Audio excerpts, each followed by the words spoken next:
Right, hello viewers, and welcome to Nekro. I'm your host, Pipichuchu, and today we'll be starting a Let's Play on this game.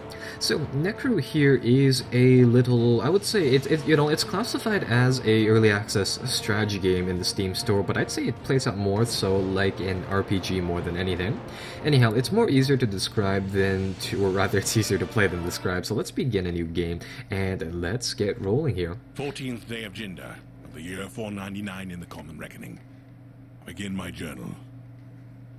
My trial is over. The sentence has come down and my execution is imminent. But what kills you only makes you stronger. Right, I think for the little narration portions, the person who does the little narration bits, he for whatever reason takes like a ton of time between sentences, and they seem really rather choppy like that. Now, the missions inside this game go fairly quickly, and the little narration bits, I mean, they're just sort of presented as journal entries. Feel free to pause the video and read them. I'll play through like a little bit of it just to give time for people to skim over them, but the main problem is that it just takes, like, the guy just takes way too long to read, like, fairly brief paragraphs. So anyhow, here is really how the game begins. You effectively pick a hero for yourselves, and they're sort of based on archetypes, and you can later update them, or rather upgrade them as time goes on.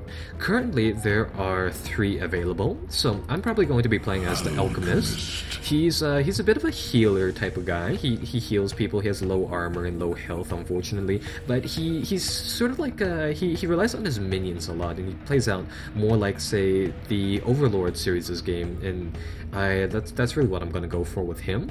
There's currently 3 heroes inside the game, and as you can see, or rather as you can probably tell, they're going to be adding 2 more as the game sort of progresses in its development, seeing as how this is, after all, an early access title. So yeah, Alchemist is pretty much a support type of guy. The Grim Keeper guy he's kind of a grenadier. I mean, he has a low casting range, but he pretty much just bashes people and throws grenades, so it's a lot of AoE attacks and stuff and such like that. And then you have a basher type of guy titled the Outcast, and he's pretty much your tank, your guy with melee strikes and things like that. And yeah, I think out of the 3 so far, I am still really rather liking the Alchemist, so I think we'll play as him. So yeah, we'll go with him. Following that, we can pick out a few summons and some trinkets later on, which will make our guy much more stronger and offer us a couple of different play styles depending on what we choose here and there. So I believe there's 2 different types of resources inside the game. There's one called Hero Power, and we'll see that in a little bit. But the main resource inside the game is Sins, and you spend it on upgrading your minions pretty much. So you start off with 1 minion here, this sort of demonic snakes thing. It's more or less just a spell that you cast, and we have 3 different upgrade choices which we can pick from right now. There's Hurried Torment, makes the cooldown a little bit slow or faster. One thing that increases its damage called Amplified Agony. Plentiful Corruption, which I'm not sure what it actually does, just because, but I like to go with the Hurried Torment one because this ability is quite devastating and quite spammable. So let's go. Region 1, Farmingshire Farms, Sin Reward number 5, or Sin Reward 5. Let's go. You have been chosen to slay the king of the land by Clear, the Lord of Chaos. Make your foes bow to your will, and crush them with your unholy might. Right, so let's go. Around with the movement keys. And yeah, this is, the game sort of plays out. Ooh, what is that? That's the little mushroom guy moved. Yeah, didn't notice that before. So yeah, this will be more so the tutorial stage for the game. And the controls, as you can see here, I mean, it's like I said, I mean, it's listed as a strategy game, but it more so plays out like an RPG. So, as you can probably tell, I have this range where the circle around me is showing the range for my ability. I have the little laser beam thing that I have here, and alternatively I have this potion thing which does healing for us, and I'll show you guys what other things this little potion does in a second. Having the right perspective. Yeah, and we can change the perspective as well, and I can of course zap all of these chickens. Press F to eat these guys, and this will heal me, and later on it'll fill that red bar called blood here, which I can then use to summon things. You can dash. And I also have a dashing ability here. Actually, all the classes do, and they just help you sort of avoid the creatures inside the game. It's really rather useful for us because it's an instantaneous little teleportation for us here and there. And I'll show you guys that little summon that we have here. This just fires off these snake things. They're more or less just sort of a magic missile type of thing. And as you can see, once you fire 2 of them, it takes a fair amount of time for it to actually reload, so that's sort of why I wanted to keep that thing high. Now, this mission's fairly easy, so I'll just try to breeze through it here. We're just supposed to kill 2 of these lumberjack people. And we're starting to build up a little bit of a few farmers here and there.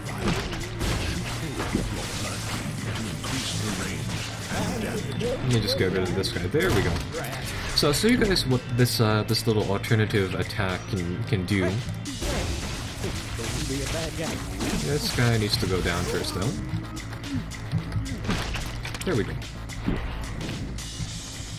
So against some of the higher tiered foes, what I can do here is that I can drop down the potion, and assuming that I shoot through the middle zone there, you'll see here that there's a little cube right at the very center of that potions area. If I shoot right through that, it'll actually do a little bit more damage as I just hover inside the zone and shoot through the middle portion right there. And that'll be very useful for some of these more challenging bosses, especially when we don't have any abilities just yet. So we're going to try to kite this guy, get that thing on the ground, and just shoot through it to the best of your ability. There we go. Now I believe there's also one more, and luckily for the tutorial section that they've actually mapped out where these little lumbros are, so we can come over here, and hopefully we'll be able to deal with them fairly easily. Zap them like that, and like I said, our guy's fairly fragile, so it's not that big of a deal if we take a lot of damage, because of course we can just eat the bodies, get ourselves healed up in a second. Boom! That guy's dead. Come over here. And that's the end of this mission. So far, I believe the game has 8 missions present as of yet. I mean, I'm liking how the game is really rather polished right now, but just judging by how fast these missions go, it's a little short on content. Activity and vitality wafted forth from miles before me. In my youth. This is the Nekro screen. Here you can upgrade your Nekro and equip trinkets. Right, so here is where the game just sort of opens up a little bit more, and we can choose some more summons now, some more powerful summons, and really just go from there. So starting off, we have the opportunity to upgrade our Alchemist with 1 power, so we can level him up in the area of health, damage, or blood. And blood is the resource that we'll see more use of starting from now, and this is really the stuff that we use to summon things.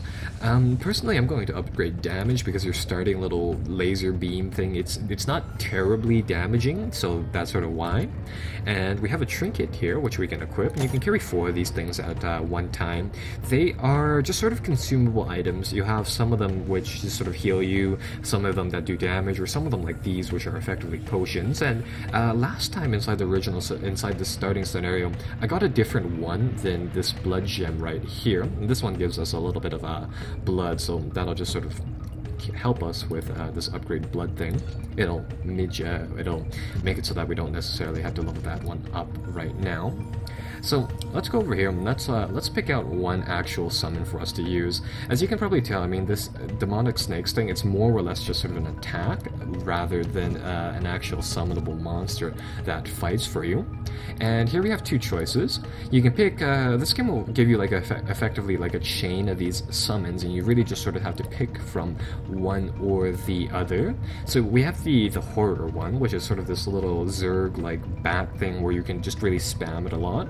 And the general idea of these things is that you can pick from one or the other. If you summon these guys on corpses, they'll usually have some sort of like better upgraded unit variant, and we can choose from the horror versus the dark seed, and this thing is a mobile little towering plant thing, so it's more or less useful for fights, but as soon as you summon one, it's sort of done. I think we'll go for the bats. That's the one that I like, and we'll just get that. So that'll sort of lock in that unit, that'll make it so that I don't believe we can get the the dark seed anytime sooner, and it will just sort of progress us further along this tree, and it will offer us another choice here between Airbane versus the Meatmouth. So let's see what we can do here. So we still have one more Sins point, and we can spend it on a upgrade. So I think I'll just do that on these demonic snakes, seeing as how it's the only thing that we can spend these points on right now. And we'll just get oh, I see. That's right. You can use these scourges for a fair amount. Like you come with 3 every reload. So I think I'll just upgrade that bit. Or no, never mind. They also cost 3 Sins to upgrade. However, I swear there was like 1 point. There was a 1 point upgrade later on. Or maybe not, oh well. I suppose we'll just begin region number 2. Right, so let's go.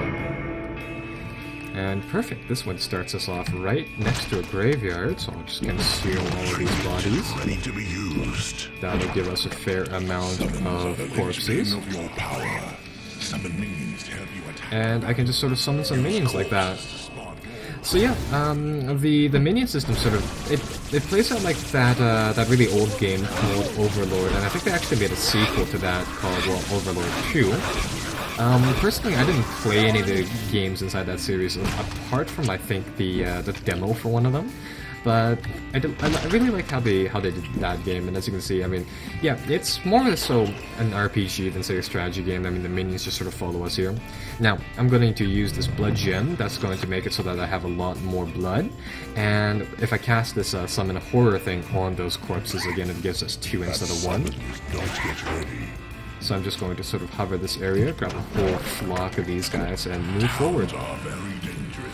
Oh, that's right. Yeah, so a lot of the scenarios, or at least a lot of the missions that I've played so far, plays out like this. You just sort of have this souls meter, and the whole purpose of here is to just really fill up that souls meter. And as you can see here, I can actually use some of the environmental things to our advantage, and I can convert some of those jack-o'-lanterns into, say, friendly demonic pumpkin things, jack-ears.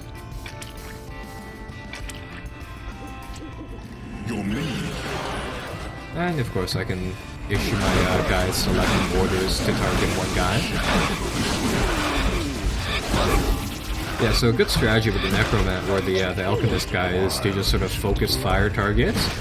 I can say focus fire this farmer, and then pluck down a potion right next to him, or rather right on top of him, so that my minions just sort of get healed as they sort of brawl it up. Oh, looks like we gained another little trinket item, so that's kind of neat. Grab one of these bodies right here. Probably should be using that Scourge ability a little bit more. I usually just forget about them because the minions just rip things up so fast. And again, another pretty easy scenario, just finished it off like that. That's the Visveg Mines. There we go. Oh, and perfect, it looks like we found 2 trinkets. Now, I've seen that little health potion before. 499, entry 3. In his magnum opus, Life. And as you might imagine, that little health healing pot heals our guys, and this jelly of goo thing, or jar of goo thing, I haven't seen before, but it looks like it's sort of an AoE thing that slows down guys. Well, anyhow, I'm just going to equip all of these trinkets because we have room for them. And yeah, you can only equip one of these at, or rather one particular item at a time, and they are, of course, single-use items. So here we go, have one more power. I'm going to level up damage once again. More or less because I like to upgrade blood, but that's mainly due to the fact that I haven't found this blood gem that early inside the game just yet. But I think we'll go for damage inside this run, and yeah, we'll pretty much just advance like that. And now, back to the minion screen. So, let's see what this Airbane and this Meatmouth thing does so far. Now, the Airbane here, it's a flying acid demon, so it lobs things on targets and it slows them down, so that's kind of neat. It's a nice little supporting, combat multiplier type of unit. And I think the Meatmouth is another stationary unit. Yeah, it's another stationary melee tower type of thing, which is kind of weird, but but alright, it's actually kind of costly to spawn. So you know what, I think I'll actually upgrade these horrors because they have one ability that I really rather like. Now, they have Haunting Echo, which will make it so that they come back, they have a chance to come back if it dies, and these guys are fairly brittle once the game goes on. Again, they're more or less those Zergling-like creatures where you can just have a whole bunch of them. I actually don't believe there's a cap on the amount of units you can have inside this game, or at least one that I've reached before, given the resources inside. We have this little maw attack, which just increases their damage, but the one that I like is this siphoning strike thing, which will allow them to sort of leech health from enemies for us, making them really rather useful considering the fact that we have a fairly low health pool compared to the other guys. So let's go. And I think we're coming up to that time limit now of, say, 20 minutes where I sort of cut off my videos. So, you know, be sure to like and subscribe down inside below that video player if you haven't done so, because it really does help me out, and of course it helps you guys keep track of these videos. So let's go, I'll get my pumpkins to attack those guys, get some of these bats out onto the frame, or we're out onto the map. Some more of them. Put them over here. Let's have these guys down.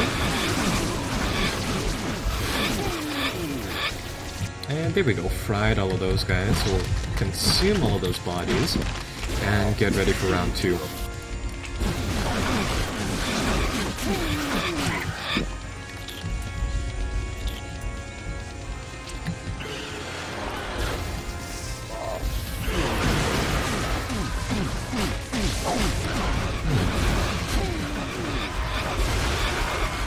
I mean, so far it looks like the little bosses, or rather the little enemy guys, aren't necessarily all too much of a challenge, but after a while they do scale out quite considerably.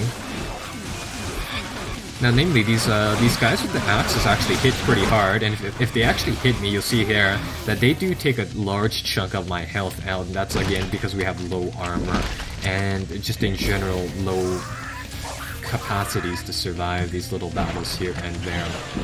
But the good thing, if you noticed right there, my health bar gradually heals up just due to the fact that our minions can sort of finish off these guys for us.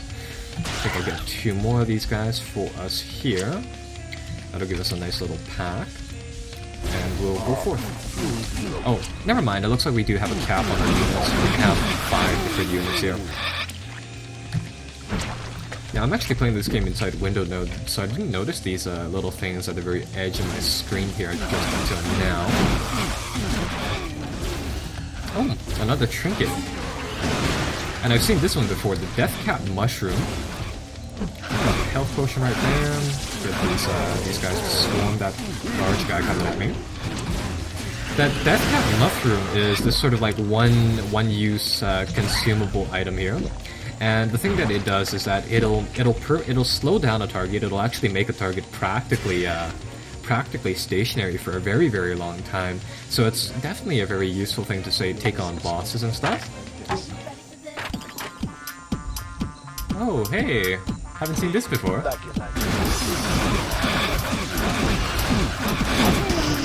We get a little bit of hip hop music in here. It's kind of neat.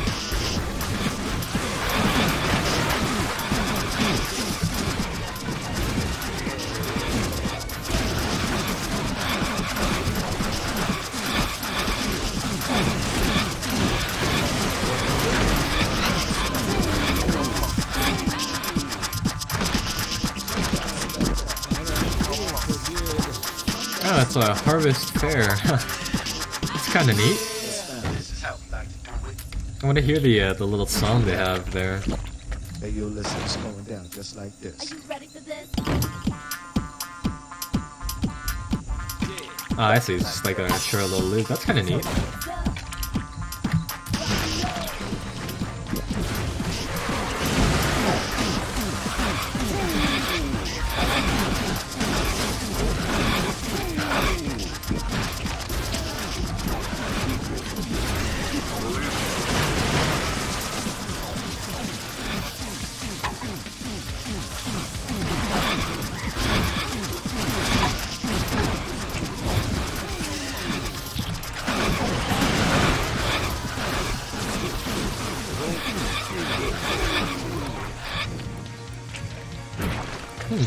Looks like we just need one more guy to finish this level.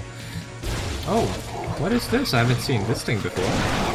It's a little alpha wolf, huh? That is really rather